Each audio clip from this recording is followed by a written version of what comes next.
രാഹുൽ മാങ്കൂട്ടത്തിൽ അസംബ്ലിയിൽ ചെന്നാൽ അദ്ദേഹത്തിനെ കയ്യേറ്റം ചെയ്യുന്നൊന്നും ഞാൻ വിശ്വസിക്കുന്നില്ല. അങ്ങനെ ഒരു സംഭവം ഉണ്ടാവില്ല. വേണമെങ്കിൽ എഴുന്നേറ്റ് നിൽക്കുമ്പോൾ ചിലപ്പോൾ ചില ആൾക്കാർ, ഭരണകക്ഷിയുടെ ആൾക്കാർ ചിലപ്പോൾ പൂവൻകോഴിയുടെ ശബ്ദം ഉണ്ടാക്കും. അപ്പോൾ ഇവിടെ നിന്ന് മുകേഷ് എഴുന്നേറ്റ് നിൽക്കുമ്പോൾ UDFൻ്റെ ഭാഗത്തുനിന്ന് ഉണ്ടാവും.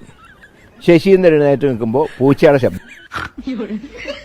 ശബ്ദങ്ങളല്ലാതെ മറ്റൊരനിഷ്ട സംഭവം ഉണ്ടാവില്ല.